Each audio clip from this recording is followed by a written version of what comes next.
আসসালামু আলাইকুম প্রিয় দর্শকগণ, স্বাগতম রহমতের দিগন্ত চ্যানেলে। আজকের ভিডিওটি খুবই গুরুত্বপূর্ণ এবং প্রত্যেক মুসলিমের জীবনের জন্য শিক্ষণীয়। আমরা জানব তোমার ভুল সিদ্ধান্তে আল্লাহ কিভাবে বাধা দেন। ৮টি ইঙ্গিত। জীবনের প্রতিটি পদক্ষেপে আমরা কখনো কখনো ভুল সিদ্ধান্ত নিই, কিন্তু আল্লাহ আমাদেরকে নানা সাটেল উপায়ে সতর্ক করেন। আমরা প্রায়শই এসব ইঙ্গিত উপেক্ষা করি, অথচ এগুলো আমাদের জন্য দিক নির্দেশনা এবং পরামর্শের মতো কাজ করে। এই ভিডিওতে আমরা আল্লাহর সেই সূক্ষ্ম কিন্তু স্পষ্ট ইঙ্গিতগুলো বিস্তারিতভাবে দেখব, যা আমাদের ভুল পথে চলা থামায় এবং সঠিক পথে ফিরিয়ে আনে। প্রতিটি ইঙ্গিত উদাহরণ সহ ব্যাখ্যা করা হবে, যাতে আপনি সহজেই আপনার জীবনে এগুলো চিহ্নিত করতে পারেন। ভিডিওটি শেষ পর্যন্ত দেখলে আপনি জানতে পারবেন কিভাবে আল্লাহ আমাদের প্রতিদিনের জীবনে রক্ষা করেন এবং আমাদের সিদ্ধান্তগুলো সঠিক পথে রাখতে সাহায্য করেন। ভিডিওটি শুরু করার আগে রহমতের দিগন্ত চ্যানেলটি সাবস্ক্রাইব করুন এবং নোটিফিকেশন বেলটি অন করুন, যাতে আপনি কখনও গুরুত্বপূর্ণ ইসলামিক শিক্ষা মিস না করেন। চলুন একসাথে জানি আল্লাহ আমাদের ভুল সিদ্ধান্তে কিভাবে বাধা দেন। ১. হঠাৎ বাধা বা সমস্যা দেখা দেওয়া। প্রিয় দর্শকগণ, আমাদের জীবনে অনেক সময় এমন ঘটনা ঘটে যা আমরা পরিকল্পনা করেছিলাম, কিন্তু হঠাৎ করেই কোনো বাধা বা সমস্যা দেখা দেয়। কখনো এটি একটি অসুস্থতা, কখনো যাত্রাপথে কোনো সমস্যা বা গুরুত্বপূর্ণ কোনো কাজ করার সময় হঠাৎ করে বাধা আসে। এই ধরনের ঘটনা প্রায়ই আমাদের ভাবায় এবং আমরা প্রশ্ন করি, কেন এমন হলো?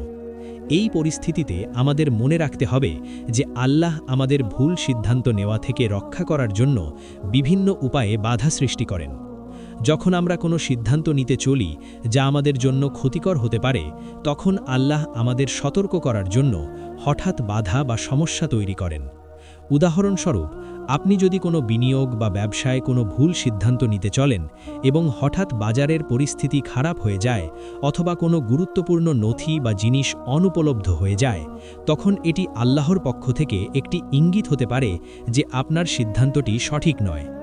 এই ধরনের ঘটনা কখনো কখনো ক্ষুদ্র মনে হলেও এর মধ্যে একটি গুরুত্বপূর্ণ শিক্ষা লুকানো থাকে। আমাদের উচিত এই সংকেতগুলোকে উপেক্ষা না করে মনোযোগ সহকারে বিশ্লেষণ করা এবং পুনরায় সিদ্ধান্ত নেওয়ার আগে আল্লাহর সাহায্য চাইতে থাকা। হঠাৎ বাধা বা সমস্যা আসা মানে আপনার ভুল পথে এগোনোর পূর্বাভাস। তাই আমরা যদি ধৈর্য ধারণ করি, মনোযোগী থাকি এবং আল্লাহর নির্দেশনা অনুসরণ করি, তবে আমরা সহজেই সঠিক পথ খুঁজে পেতে পারি। এই ইঙ্গিত আমাদের শেখায় যে সব সময় আমাদের পরিকল্পনা অনুযায়ী চলা সম্ভব নয় এবং আল্লাহর পরিকল্পনা আমাদের জন্য সর্বদাই সেরা। তাই এই ধরনের পরিস্থিতি দেখলে হতাশ না হয়ে বরং ধৈর্য ধরে পরবর্তী পদক্ষেপ নিয়ে চিন্তা করা উচিত। দ্বিতীয়, স্বপ্ন বা ইঙ্গিতের মাধ্যমে সতর্কতা। আরেকটি গুরুত্বপূর্ণ ইঙ্গিত হল স্বপ্ন বা মনের অজানা অনুভূতির মাধ্যমে সতর্কতা। অনেক সময় আমরা কোনো বিষয় নিয়ে চিন্তিত থাকি না, কিন্তু হঠাৎ করে কোনো স্বপ্ন বা অনুভূতি আমাদেরকে সতর্ক করে দেয়। ইসলামে স্বপ্নকে একটি গুরুত্বপূর্ণ মাধ্যম হিসেবে ধরা হয়, যা কখনো কখনো আল্লাহ আমাদের ভুল সিদ্ধান্ত থেকে রক্ষা করার জন্য প্রেরণ করেন। উদাহরণস্বরূপ, আপনি কোনো ভ্রমণ বা বড় সিদ্ধান্ত নিতে চলেছেন এবং রাতে এমন একটি স্বপ্ন দেখেন যা আপনাকে সেই সিদ্ধান্ত সম্পর্কে পুনর্বিবেচনা করতে প্রলুব্ধ করে। কখনো কখনো আমাদের মনের গভীরে এমন একটি অদৃশ্য অনুভূতি জন্মায় যা আমাদের সতর্ক করে দেয় যে আমাদের পরিকল্পনা ক্ষতিকর হতে পারে। এই ধরনের সতর্কতা প্রায়ই ছোট মনে হলেও এর মধ্যে গভীর শিক্ষা লুকানো থাকে। যদি আমরা আমাদের অন্তশ্চেতনার এই সংকেতগুলোকে উপেক্ষা করি, তবে আমরা সহজেই ভুল পথে যেতে পারি। স্বপ্ন বা অন্তর্দৃষ্টি আল্লাহর পক্ষ থেকে একটি সূক্ষ্ম ইঙ্গিত, যা আমাদের ভুল সিদ্ধান্ত নেওয়া থেকে রক্ষা করতে সাহায্য করে। তাই আমরা যদি এই ধরনের সতর্কতা বুঝতে এবং বিবেচনা করতে পারি, তবে আমাদের জীবনে অনেক বড় ক্ষতি প্রতিরোধ করা সম্ভব। আল্লাহ আমাদের চিরকাল ভালো চায় এবং আমাদের সঠিক পথে রাখতে এই ধরনের সাটেল ইঙ্গিত দেয়। আমাদের কাজ হলো মনোযোগী থাকা, এই সংকেতগুলোকে বুঝতে চেষ্টা করা এবং আল্লাহর সাহায্য চাওয়া। স্বপ্ন বা অন্তর্দৃষ্টি কখনো কখনো আমাদের জীবনের গুরুত্বপূর্ণ রূপরেখা নির্ধারণ করতে পারে।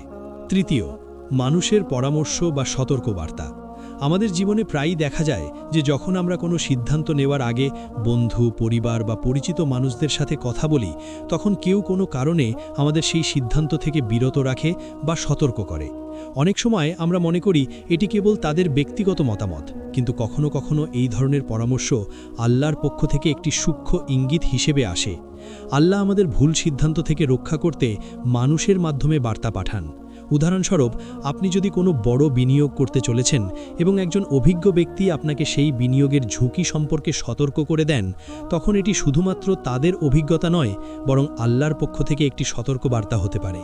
এই ধরনের সতর্কবার্তা কখনো কখনো সরাসরি এবং স্পষ্ট হয়, আবার খুব সূক্ষ্মভাবে আসে, যেমন একাধিক কারণে তাদের উদ্বিগ্ন হওয়া বা হঠাৎ কোনো পরিবর্তনশীল পরামর্শ দেওয়া। আমাদের উচিত এই ধরনের বার্তাকে গুরুত্ব সহকারে গ্রহণ করা এবং তা উপেক্ষা না করা।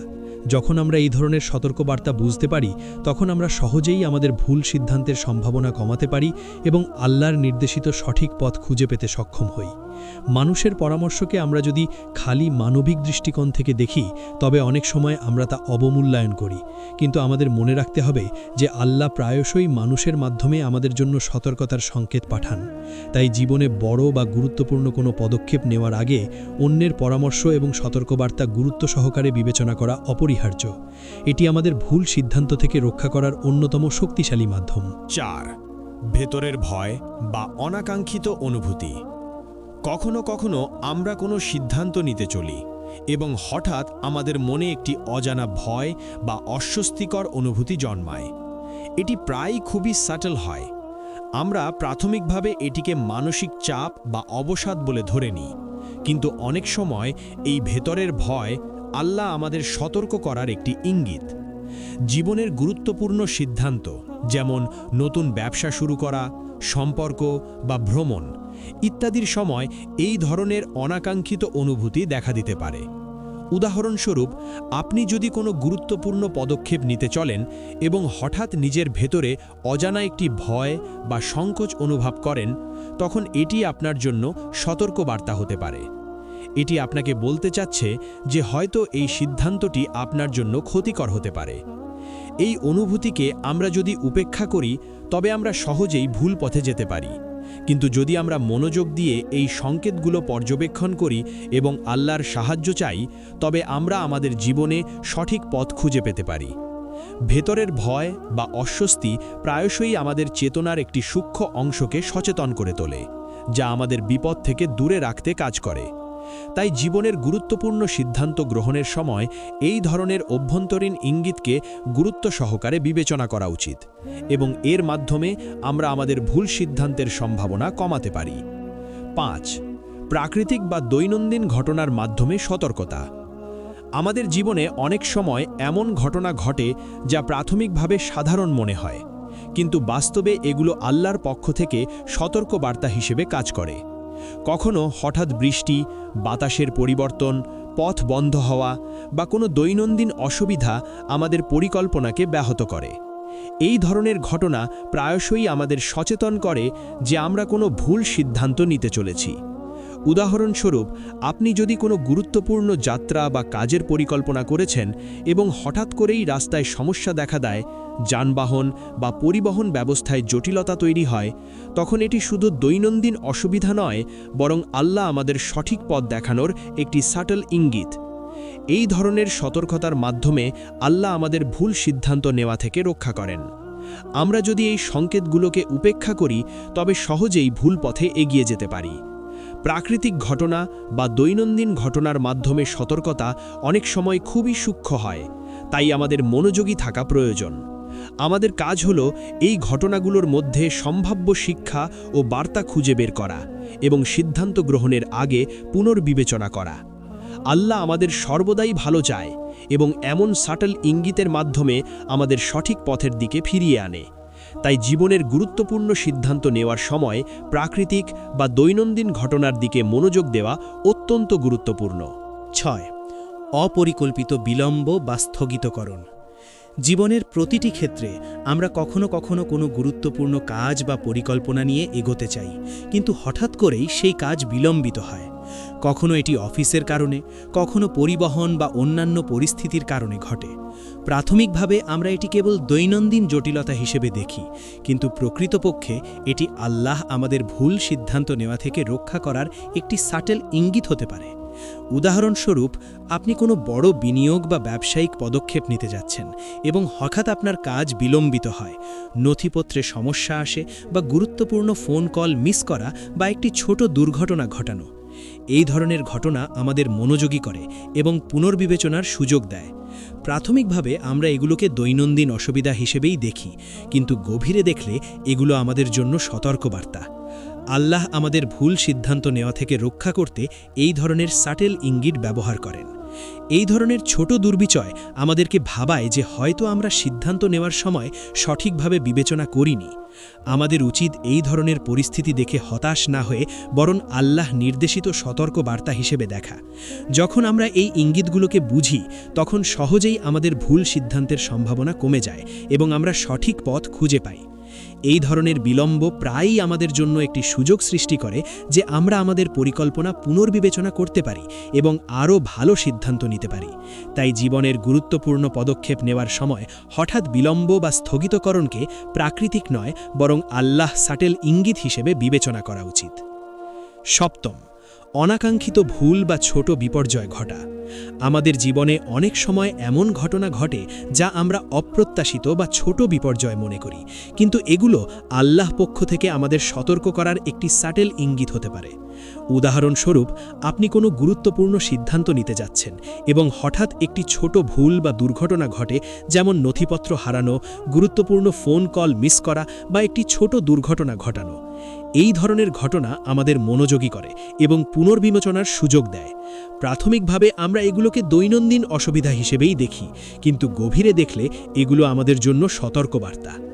আল্লাহ আমাদের ভুল সিদ্ধান্ত নেওয়া থেকে রক্ষা করতে এই ধরনের সাটেল ইঙ্গিত ব্যবহার করেন। এই ধরনের ছোট দুর্বিচয় আমাদেরকে ভাবায় যে হয়তো আমরা সিদ্ধান্ত নেওয়ার সময় সঠিকভাবে বিবেচনা করিনি। আমাদের উচিত এই ধরনের পরিস্থিতি দেখে হতাশ না হয়ে বরং আল্লাহ নির্দেশিত সতর্ক বার্তা হিসেবে দেখা। এমন অনাকাঙ্ক্ষিত ঘটনা প্রায়ই আমাদের জন্য একটি সুযোগ তৈরি করে যে আমরা আমাদের সিদ্ধান্তের প্রভাব বুঝতে পারি এবং ভবিষ্যতে সঠিক পথ বেছে নিতে পারি। এই ইঙ্গিত আমাদের শেখায় যে জীবনের প্রতিটি পদক্ষেপে আল্লাহ সাহায্য প্রয়োজন এবং তিনি আমাদের সঠিক পথের দিকে ফিরিয়ে আনার জন্য সাটেল সংকেত পাঠান। তাই জীবনের গুরুত্বপূর্ণ সিদ্ধান্ত গ্রহণের সময় এই ধরনের ছোট বিপর্যয়কে উপেক্ষা না করে গুরুত্ব সহকারে গ্রহণ করা উচিত।